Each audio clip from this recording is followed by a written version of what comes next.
LPG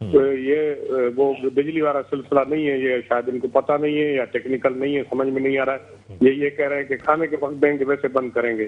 سر بلکہ آج جو ہے وہ ایڈمنسٹریٹر جو بیرسٹر مرتضیٰ وہاب صاحب ہیں وہ بھی ذکر کر رہے تھے کہ 64% جو ہے وہ سندھ جو ہے پروڈیوس کر رہا ہے گیس، اور اس کو جو ہے وہ 33% یا اس سے کم مل رہی ہے. تو کس طریقے سے پھر جو ہے وہ ارینجمنٹ بنا سکتے ہیں؟ آپ لوگ کیا کہہ رہے ہیں وفاقی حکومت سے کہ کم از کم گیس سندھ کے شہریوں کو تو فراہم کی جائے؟ سر بالکل، میں تو یہ کہہ رہا ہوں کہ یہ 64% نہیں ہے بلکہ یہ 78% ہے. اچھا. جو ابھی گیس جو جا رہی ہے پورے پاکستان میں، پہلے صرف سوئی گیس سے جاتی تھی، اب تو سوئی گیس میں اتنی گیس ہے نہیں.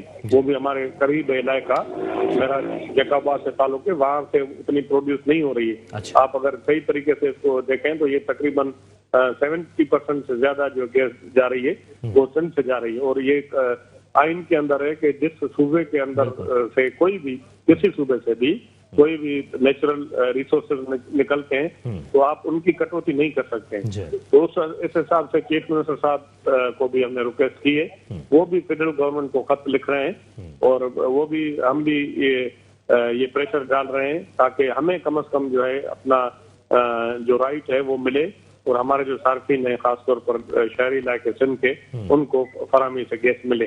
جی بالکل. اچھا ڈاکٹر صاحب، ابھی جیسے مراد علی شاہ صاحب اسلام آباد میں ہی تھے اور اس وقت سب سے بڑا معاملہ جو ہے وہ گیس کا جو ہے ایک چل رہا تھا، تو کیا آپ کی یعنی وزیر اعلیٰ صاحب کی جو ہے وزیر اعظم صاحب سے ملاقات ہوئی، کوئی اس سلسلے میں بات کی کہ کم از کم اتنی گیس تو دیتے ہیں جو انصاف کے مطابق ہو؟ بالکل بات ہوتی رہتی ہے، یا خط لکھتے رکھتے ہیں چیف منسٹر صاحب جو بھی ایشو ہوتے ہیں. اور میں تو یہی کہہ رہا ہوں نا، اگر صحیح طریقے سے اگر اس کو ہینڈل کیا جائے تو کوئی ایشو نہیں ہے. گیس سسٹم میں موجود ہے، اب انہوں نے اس کو صحیح طریقے سے مینیج نہیں کیا ہے. اس کا نتیجہ یہ ہے کہ وہ عوام سب یہ بھگت رہے ہیں. ٹیکنیکل لوگ ہٹا کے پتہ نہیں نئے لوگ کہاں سے، امریکہ سے پوری زندگی وہاں رہتے ہیں، ایک دم آ کر پورا ان کو سربراہ بنا دیا جاتا ہے. ان کو تو پھر یہ پتہ نہیں کتنی سیلری دی جاتی ہے، 80-90 لاکھ روپے، کروڑ روپے سیلری دی جاتی ہے، اور 5 سال کی جو ہے سیلری ایڈوانس میں دی جاتی ہے. یہ تو صورتحال ہے. اچھا ڈاکٹر صاحب، ایک اور مسئلے کی طرف جو ہے ہم نظر ڈالتے ہیں کہ الیکشن جو ہے وہ خاص طور پر بلدیاتی الیکشن کی اگر ہم بات کریں، الیکشن کمیشن کی جانب سے کہا جا رہا ہے کہ Pakistan Peoples Party delay tactics کر رہی ہے اور کافی زیادہ وہ ڈیلے کر رہی ہے. تو کس طرح سے ہم تو ریڈی ہیں، کس طرح انتخابات کریں گے؟ جی میرے خیال میں جنوری فروری تک انتخابات ہم ہو جائیں گے. ڈیلیمیٹیشن کی ہم نے لیٹر ویٹر آ گئے ہیں، تو وہاں پر وہ جو الیکشن کمیشن ہے اس کا کام ہے ڈیلیمیٹیشن کے لیے، اور جو ہمیں ان کو ضرورت ہوتی ہے اسٹاف وغیرہ ہمارے جو ڈپٹی کمشنر صاحبان ہیں ان سے پوری وہ ڈیلیمیٹیشن کے لیے ان کی سپورٹ کریں گے اور ہم اناؤنس کریں گے انشاءاللہ تعالیٰ جتنی جلدی ہو. ہمیں کوئی پرابلم نہیں ہے، ہم تیار ہیں الیکشن کرانے کے لیے. سر اب جو ای وی ایم ہے الیکٹرانک ووٹنگ مشین، اس کے بعد بھی تیار ہیں آپ؟ اس کے لیے تو میرے خیال میں اب آپ نے کوشچن پوچھ لیا، بڑا کوشچن. یہ تو میرے خیال میں 2023 میں بھی اس کے لیے حکومت تیار نہیں ہوگی، وفاقی حکومت. ہم تو مینوئل پہ تیار ہیں، جو پہلے جس کا سسٹم ہوتا ہے. اب یہ ای وی ایم کا سسٹم جو ہے مشین کا، وہ تو فیڈرل گورنمنٹ نے بل پاس کرایا ہے، وہی اب پرووائڈ کریں، کوئی وہی سلسلہ کریں. وہ تو ہمارے ہاتھ میں نہیں ہے. لیکن میں آپ کے سے بتا دوں کہ مجھے یہ لگتا نہیں کہ یہ 23 تک یہ مشینیں بنا سکیں گے. اور یہ پھر یہ سینسز ہوگا، پھر اس کے بعد ڈیلیمیٹیشن ہوں گی، الیکشن ہوگا. میں تو اعتزاز احسن بڑے سینئر ہمارے ہیں سیاستدان وکیل میں، ان کا بھی ٹی وی پہ سن رہا تھا. وہ یہ کہہ رہے تھے کہ بہت بڑا یہ ایک آئینی بحران پیدا ہو جائے گا، کیونکہ انہوں نے تو پارلیمنٹ سے ایک چیز پاس کرا لی ہے، لیکن اب یہ کہیں کہ بھائی آپ آسمان سے تارے توڑ کے لائیں، یہ ایک اسمبلی سے یہ چیز پاس ہو جائے. وہ آسمان سے تارے کس طرح ٹوٹ سکتے ہیں؟ سر وہ شبلی فراز صاحب تو بڑا شارٹ ٹائم ہے. اور وہ کس طرح کریں گے؟ سر شبلی فراز صاحب نے کہا ہے کہ الیکشن کمیشن جو ہے وہ جانے، اس کا کام جانے. ہم نے تو بل پاس کر دیا ہے، ہم نے اپنا کام کر دیا ہے، اب الیکشن کمیشن جانے کس طرح کراتی ہے الیکشن.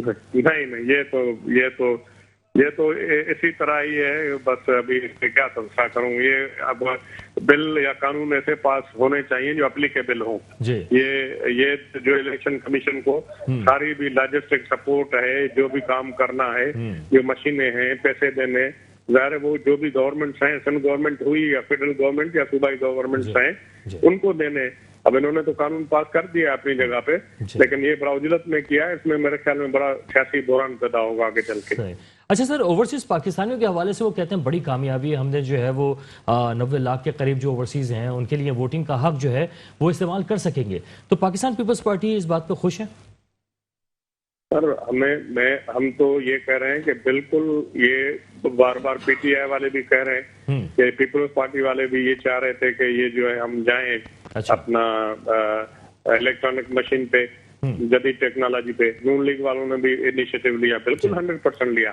بات یہ ہے کہ 33-34 تو ایسے نکات ہیں جو کہ الیکشن کمیشن نے پوچھے ہیں ان سے کہ آپ ای وی ایم مشین کرنے جا رہے ہیں تو یہ پرابلمس ہو سکتے ہیں. ان کو انہوں نے ایڈریس نہیں کیا. اب یہ ہے کہ وہ مجھے بتا رہے، اب میرا جیک آباد کے حلقے کا جو ہے وہ ووٹر ہوگا، وہ کیسے وہاں باہر کس طرح ووٹ دے گا اور کیسے جا کر دے گا، کہاں جا کر دے گا. اور یہ دیکھیں کہ بہت سارے ہمارے ہر کے علاقے میں، میرا ایون جو علاقہ ہے بلوچستان کے بارڈر پہ، وہاں پر بجلی بالکل کام نہیں کرتی، یا عام ٹیلی فون کام نہیں کرتا جس سے میں آپ سے بات کر رہا ہوں. تو وہاں پر کس طرح یہ مشینیں کام کریں گی؟ اور بہت سارے ایشو ہیں. دوسرا یہ ہے کہ خدا نخواستہ ہمارے آپ کو پتا ہے کہ پولنگ اسٹیشن کو جلا دیتے ہیں، اور پھر ای وی ایم مشین میں جو ہے وہ ہمارے بہت سارے ابھی جو ہے ووٹر حضرات وہ ان پڑھ ہیں، وہ کس طرح وہ مشین پہ جائیں گے اور وہ کس طرح کریں گے؟ یہ تو میرے خیال میں آہستہ آہستہ اسٹیپ بائی اسٹیپ ہونا چاہیے تھا. بہرحال ابھی یہ خود ہم پریشان ہیں، اچانک یہ ہو گیا ہے. ابھی اس کا آگے چل کے دیکھیں کہ کیا صورتحال ہوتی ہے. سر آپ کو پریشانی ڈاکٹر صاحب کس بات پہ؟ اس بات پہ کہ یہ مشین کیسے استعمال ہوگی، یا اس بات پہ کہ ہارنے کا خدشہ ہے کوئی؟ سر میں آپ کو بتاؤں، اگر میں ایمانداری کی بات بتاؤں آپ کو، کہ ای وی ایم مشین اگر سوٹ کرے گی تو سب سے زیادہ خاص طور پر سندھ میں پاکستان پیپلز پارٹی کو کرے گی. میں آپ کو یہ بتا رہا ہوں. بات یہ ہے کہ کیونکہ یہاں پر جو لوگ ووٹر ہیں خاص طور پر وہ پاکستان پیپلز پارٹی کو ووٹ کرتے ہیں. جب بھی ہوئی ہے تو پاکستان پیپلز پارٹی کے خلاف دھاندلی ہوئی ہے. ہم تو اس کے حق میں ہیں کہ مطلب یہ جو ہے جدید ٹیکنالوجی ہے وہ ہونی چاہیے، لیکن اس میں یہ تھا کہ اگر کوئی پرابلمس ہیں، جو خدشات ہیں، جن پارٹیوں کو الیکشن لڑنا ہے، ان کو سب کو ساتھ لے کر آن بورڈ کر کے اگر کوئی فیصلہ کیا جاتا، اس میں جو غلطیاں ہیں، جو خدشات ہیں، وہ دور ہو جاتے. وہ الیکٹرانک مشین آتی تو میرے خیال میں کسی کو اعتراض نہیں ہوتا. خود پی ٹی آئی والے یہ کہہ رہے ہیں کہ پہلے پیپلز پارٹی نے انیشیٹو لیا تھا، یہ کہتے ہیں نون لیگ والوں نے بھی انیشیٹو لیا تھا. وہ پیچھے اس لیے ہٹے کیونکہ وہ بہت ساری چیزیں تھیں جو کلیئر نہیں ہو پا رہی تھیں. اب سب یہ پی ٹی آئی والے جتنے بھی خدشات ہیں، فیئر اینڈ فری الیکشن ہو اور الیکشن کمیشن بالکل اس کو ٹرانسپیرنٹ کرے اور ہر طرح سے نیٹ ورک کام کریں اور صحیح طریقے سے مشین کام کرے تو ٹھیک ہے، کوئی اعتراض نہیں. اعتراضات تو یہی ہے نا، اس میں گڑبڑ نہیں ہو، بالکل صحیح، اس میں ہیک نہیں ہو، اس میں کوئی دھاندلی نہیں ہو، کوئی مطلب اس میں بےمانی نہیں ہو. یہی خدشات ہیں. باقی یہ تو بالکل یہ پروپیگنڈا کیا جا رہا ہے کہ خدا نخواستہ دوسری پارٹیاں جو ہیں وہ جدید جو سسٹم ہے ای وی ایم یا اس کے مخالف نہیں ہے جدید، اس سے بھاگ رہے ہیں. بھاگ نہیں رہے، ہم یہ کہہ رہے ہیں کہ اس کو فل پروف کرائیں تاکہ جس طرح ہمیشہ ہوتا ہے جب بھی منظم دھاندلی نہ کی جا سکے. ٹھیک ہے سر، جناب بہت شکریہ ڈاکٹر سوراب سرکی صاحب، پاکستان پیپلز پارٹی صاحب کا تعلق ہے. آپ نے وقت دیا، آپ کا بہت شکریہ. ایک چھوٹے سے بریک پر ہم جا رہے ہیں، واپس آئیں گے، ہمارے ساتھ رہیے گا. Welcome back. پروگرام دو ٹوک میں ابھی ہم بات کر رہے تھے کہ نہ صرف بڑھتی ہوئی مہنگائی ہے اور اس کے ساتھ ساتھ نئے معاملات ایک دم ایسے آئے ہیں کہ عوام جو ہے وہ کس طرف دیکھیں، کیونکہ عوام کا جو اہم اور بنیادی معاملہ ہے وہ مہنگائی ہے، اور اس حوالے سے وہ اس طرف دیکھنا بھی نہیں چاہتے کہ کون کون سے معاملات جو ہے اس وقت حکومت لے کر آنا شروع ہو گئی ہے، خاص طور پر الیکٹرانک ووٹنگ مشین ہو یا دیگر معاملات ہوں. لیکن ایک اور چیز جو کہ بہت ہی اہمیت کی اختیار کر گئی ہے وہ ہے پاکستان تحریک انصاف کے جو ترجمان ہیں چاہے وہ وفاق کے ہوں یا دیگر ہوں، وہ جس انداز سے اس وقت مختلف بیانیاں لے کر آ رہے ہیں، اس کی وجہ سے خود حکومت مشکلات کا شکار ہوتی جا رہی ہے۔ خاص طور پہ اگر وفاقی وزیر جو فواد چودھری ہیں ان کی بات کر لی جائے تو وہ بعض ایسے سٹیٹمنٹ دے رہے ہیں جو کہ اس وقت نہ صرف پاکستان تحریک انصاف بلکہ حکومت کے جو اتحادی ہیں ان کے لیے بھی مشکلات کا سبب بنتی جا رہی ہیں، اور وہ اس طریقے کی چپتی ہوئی باتیں کر رہے ہیں۔ خاص طور پہ ان کا ایک بہت ہی خطرناک قسم کا بیان آیا جو کہ ریاست کے حوالے سے تھا کہ ریاست دہشت گردی سے نہیں لڑ پا رہی ہے اور دہشت گردی سے نمٹنے کی سکت نہیں رکھتی ہے۔ یہ ایک ایسے وقت میں انہوں نے بیان دیا ہے جہاں پر ریاست پاکستان جو ہے اس کے جو تمام اسٹیک ہولڈرز ہیں وہ بھی سوچنے پر مجبور ہو گئے ہیں کہ کس طریقے کا یہ بیان ہے، کیونکہ اگر اس کو دیکھا جائے تو فیٹف کی اگر بات کر لی جائے تو وہاں پر بھی پاکستان اس وقت گرے لسٹ میں موجود ہے، جس کے بعد اس طرح کے بیانات کے بعد دیگر جو ممالک ہیں وہ پاکستان پہ پابندیاں یا اس طرح کے دیگر جو معاملات ہیں وہ عائد کر سکتے ہیں۔ ایسے میں بڑا سوچ سمجھ کے بیانات کو دینا چاہیے۔ کیا وجہ ہے کہ اس طرح کے بیانات جو ہیں وہ دے دیے جاتے ہیں لیکن بعد میں اس کی نہ تصحیح کی جاتی ہے نہ ہی اس کے حوالے سے کوئی ایسی بات کی جاتی ہے جس کے بارے میں کہا جائے کہ جناب انہوں نے اپنے بیان پر یو ٹرن لے لیا، کیونکہ خان صاحب کے حوالے سے تو ہم نے دیکھا کہ مختلف معاملات کے حوالے سے انہوں نے یو ٹرن پہ یو ٹرن لیے ہیں۔ خاص طور پہ اگر بات کی جائے کہ دیگر جتنی بھی مہنگائی کے حوالے سے انہوں نے بات کی تھی، 1 کروڑ نوکریوں کے حوالے سے بات کی تھی، گھروں کے حوالے سے بات کی تھی، تو بعض لوگوں کا خیال یہ ہے کہ ابھی جو بل بہت سارے پارلیمان میں پیش کیے گئے تھے جنہیں منظور کرا لیا گیا ہے اس پر بھی ہو سکتا ہے کہ یو ٹرن لے لیا جائے۔ کیا ایسا ہو سکتا ہے کہ یو ٹرن لیا جائے، یا اس طرح کی جو سٹیٹمنٹس ہیں جو کہ وفاقی حکومت کے وزراء دے دیتے ہیں اس کے بعد خان صاحب کو بھی شرمندگی کا سامنا کرنا پڑتا ہے اور ریاست بھی سوچنے پہ مجبور ہوتی ہے کہ کس طرح کے سٹیٹمنٹس سامنے آ رہے ہیں۔ خاص طور پہ پاکستان پیپلز پارٹی نے ان تمام باتوں کے اوپر کافی زیادہ حد پہ تنقید بنایا ہے وفاقی حکومت کو بھی، اور فواد چودھری صاحب کو بھی، شیخ رشید صاحب بھی اکثر ایسے بیانات دے دیتے ہیں جس کے بعد وہ تنقید کا نشانہ بن جاتے ہیں اور پاکستان پیپلز پارٹی کے تیروں کا نشانہ جو ہے وہ یہی لوگ بن رہے ہوتے ہیں۔ لیکن کیا ایسے میں خان صاحب نے کبھی اپنے اس کابینہ کے اراکین کو بٹھا کر سمجھانے کی کوشش کی کہ اس طرح کے سٹیٹمنٹ سے نہ صرف ملکی وقار کے اوپر برے اثرات پڑتے ہیں بلکہ پارٹی کے اوپر بھی برے اثرات رونما ہوتے ہیں؟ اس کے ساتھ کیا دیگر ایسے معاملات جس میں مہنگائی اور جو دیگر بلز پیش کیے گئے تھے اس کے اوپر جو ان کے وزراء ہیں ان کی جانب سے مناسب اور بہتر طریقے کے سٹیٹمنٹ آ رہے ہیں یا وہ صحیح طرح سے کاؤنٹر کر پا رہے ہیں؟ یہ بالکل اس وقت کی اگر صورتحال دیکھا جائے تو تجزیہ کار ہو یا اپوزیشن ہو وہ کچھ ایک سائڈ پہ نظر آ رہے ہیں اور پی ٹی آئی جو ہے وہ کچھ تنہائی کا شکار نظر آ رہی ہے، کیونکہ اس وقت ان کے جو اتحادی ہیں وہ بھی ان سے کچھ دور اور فاصلے پہ ہوتے نظر آ رہے ہیں۔ کیونکہ اگر مہنگائی کی اسی صورتحال کے اندر اگر جاتے ہیں الیکشن کے اندر اور عوام میں جاتے ہیں تو وہ کس طریقے سے جائیں گے اور کس طرح سے دوبارہ سے کہیں گے کہ آپ ہمیں ووٹ دیجئے، ہم آپ کے مسائل حل کریں گے، جب ایک طرف مہنگائی اور دیگر مسائل ہی حل نہیں کر پا رہے تو کس طریقے سے تمام جو دیگر مسائل ہیں اس کی طرف جا سکتے ہیں؟ پاکستان تحریک انصاف کے لیے ایک بہت ہی سازگار چیز جو تھی وہ کرونا وائرس تھا، جس کے پیچھے کہا گیا کہ پاکستان تحریک انصاف کی حکومت نے اپنے آپ کو پیچھے چھپایا اور کہا کہ ہم جو ہے وہ کرونا وائرس کی وجہ سے ترقی نہیں دے پائے اور پاکستان کو آگے کی سمت نہیں چلا پائے، ورنہ پاکستان بہت آگے کی طرف جا سکتا تھا اور پاکستان کو ہم اس مقام پہ کھڑا کر دیتے کہ ایشین ٹائیگر ہوتا۔ لیکن کیا اس وقت جو سی پیک کے معاملات ہیں یا چائنا ہے وہ اس انداز سے مطمئن ہے؟ کیا پاکستان کی جو طرز حکمرانی جاری ہے اس میں مطمئن ہے؟ اس پر ہم بات کریں گے۔ ہمارے ساتھ موجود ہیں سبحان علی ساحل صاحب، پاکستان تحریک انصاف سے ان کا تعلق ہے۔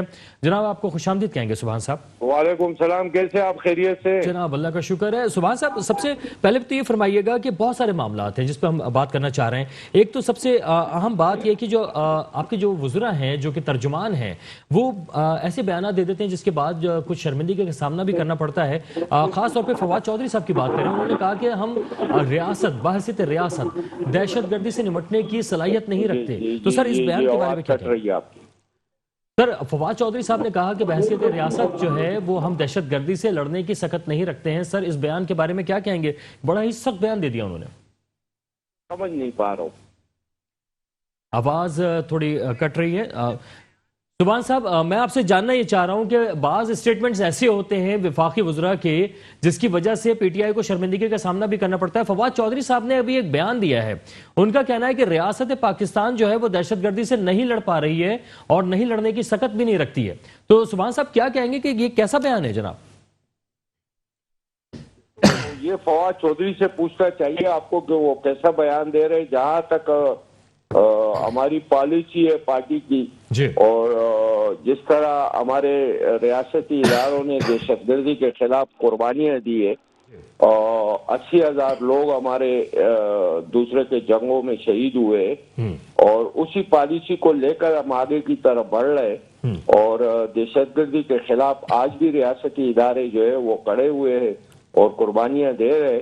تو میرے خیال سے باقی جو اس نے کس حوالے سے اس قسم کا بیان دیا یہ تو فواد چودھری صاحب ہی بتا سکتے ہیں. یہ تحریک لبیک پاکستان کے ساتھ جو معاہدہ ہوا اور اس کے بعد سعد رضوی صاحب کو جب رہا کیا گیا تو ان کا اسٹیٹمنٹ سامنے آیا تھا کہ ریاست نہیں لڑ سکتی دہشت گردوں سے. نہیں، اگر اس انداز سے تو خیر بات نہیں ہوگی. ان سے مذاکرات ہوئے اور یقیناً ان کے ساتھ گورنمنٹ بیٹھی ہے، ریاستی اداروں کی مشترکہ کوششوں سے جو ہے ان کو اس بات پر راضی کیا گیا کہ تشدد کی طرف آپ نہیں جائے اور جو آپ کے پرابلمز ہیں، جو آپ کے مسئلے ہیں، جو یقیناً سیاسی بنیادوں پر ہو تو اس کو ضرور حل کیا جائے گا اور اس کو انارکی اور انتشار کی طرف جانے کے بجائے اگر ہم نے مذاکرات کے ذریعے بیٹھ کر ان کو گھر واپس کیا ہے، روڈوں سے اٹھائے، تو یقیناً جو ہے وہ اس حالات کے مطابق جو ہے ہم بحیثیت ایک ریاست ہم اس کو بہتر سمجھ رہے ہیں. اچھا، لیکن یہ جو اس طرح کے بیانات ہیں اس کے بعد میرے خیال میں ریاست کے ساتھ ساتھ آپ کے جو قائد ہیں عمران خان صاحب، ان کو بھی نوٹس لینا چاہیے، کم از کم سرزنش تو کریں کہ اس طرح کے بیانات نہ دیں.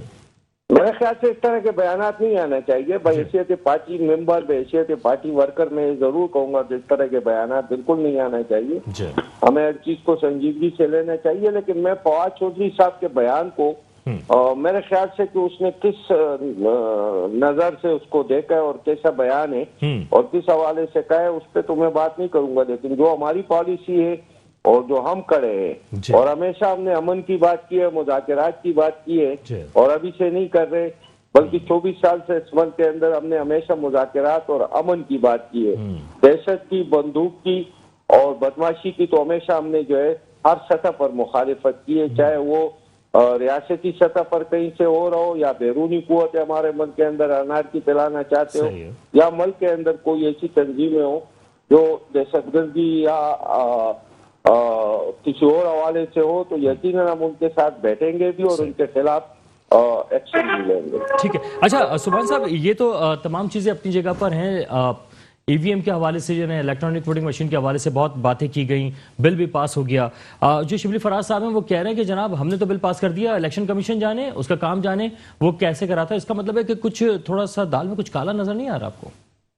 کچھ کالا نہیں، یہ کام الیکشن کمیشن کا ہے. اچھا، نہیں وہ تو ہے لیکن کس طرح سے کرائیں گے جناب؟ وہ نہیں، الیکشن کمیشن کی ذمہ داری بنتی ہے کہ وہ صاف اور شفاف الیکشن ملک کے اندر کرائے اور الیکشن کمیشن کو باقاعدہ طور پر یہ ابھی سے نہیں، کافی عرصے سے لوگوں کی ڈیمانڈ ہے اور مختلف سیاسی پارٹیوں کی بھی ڈیمانڈ ہے کہ الیکشن کمیشن کی ذمہ داری بنتی ہے کہ صاف اور شفاف الیکشن کرائے تاکہ لوگوں کو جو ہے الیکشن کمیشن کے اوپر بھروسہ ہو جائے.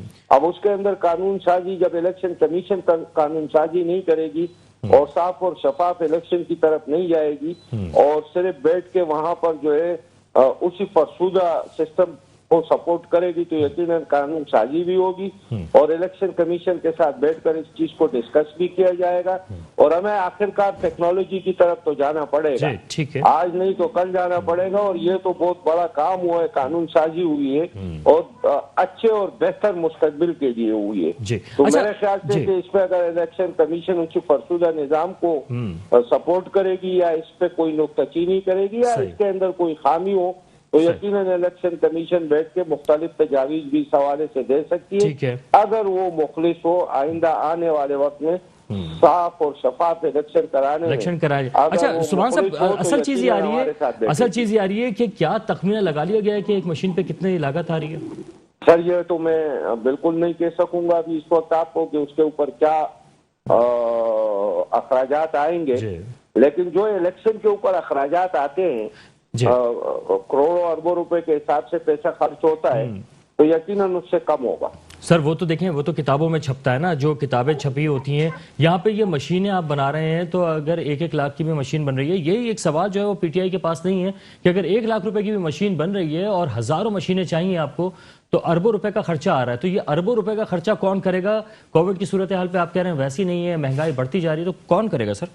سر جب ہم اس ملک کے اندر جو مقروض ملک ہے جس کو اقتصادی طور پر ماضی کے حکمرانوں نے اپنے ناقص پالیسیوں کی وجہ سے تباہ اور برباد کیا ہے، اس ملک میں اگر ہم کورونا کی موجودگی میں ہم اربوں روپے ایک عام آدمی کو جو ہے احساس پروگرام کے ذریعے پہنچا سکتے ہیں اور 10 لاکھ روپے ہم خیبر پختونخوا میں صحت کارڈ دے سکتے ہیں، اور اسی طرح پنجاب کے اندر ہم جو ہے نا کارڈ جو ہے نا پہنچانے کی کوشش کر رہے ہیں، اور اسی طریقے سے ہم کامیاب نوجوان کا پروگرام دے رہے ہیں، اور اسی طریقے سے ہم کسان کارڈ دے رہے ہیں، تو انشاءاللہ اللہ نے چاہا تو مشینوں کے پیسوں کا بھی بندوبست کر لیں گے. سر ابھی جو ہے وہ یہی معاملات بہت ضروری تھے یا مہنگائی پہ قابو پانا ضروری تھا؟ دیکھیں مہنگائی کی جو صورتحال ہے وہ یقیناً اس سے ہم انکار نہیں کرتے، لیکن بین الاقوامی سطح پر جن چیزوں کی قیمتیں بڑھی ہے وہ تو ہمارے کنٹرول میں نہیں ہے، لیکن جہاں تک یہاں مافیا کی ہے تو ہم جب اس مافیا کے اوپر ہاتھ ڈالتے، چاہے وہ شوگر مافیا کی شکل میں ہو یا کسی اور مافیا کی شکل میں ہو، تو جا کے جو ہے نا عدالتوں سے اسٹے آرڈر لے آتے اور وہ کام جو ہم کرنا چاہتے ہیں، اور پھر 18ویں ترمیم کے ذریعے سارے صوبوں کو یہ اختیار حاصل ہے، ڈپٹی کمشنر سارے اپنے دفتروں کے اندر موجود ہے، اور اگر آپ اس کراچی شہر کے اندر نکلے تو ڈپٹی کمشنر کے دفتر میں صرف اور صرف جو ہے نا ایک ہی ادارہ فعال ہے، وہ زمینوں کا ادارہ جس پہ وہ قبضے کراتے اور ٹرانسفر کراتے اور جعلی جناب بہت شکریہ. بہت شکریہ سبحان علی ساحل صاحب، پاکستان تحریک انصاف سے آپ کا تعلق، آپ نے وقت دیا. اس کے ساتھ ہی پروگرام دو ٹوک سے وقار الحسن کو بھی اجازت دیجیے گا. اللہ حافظ.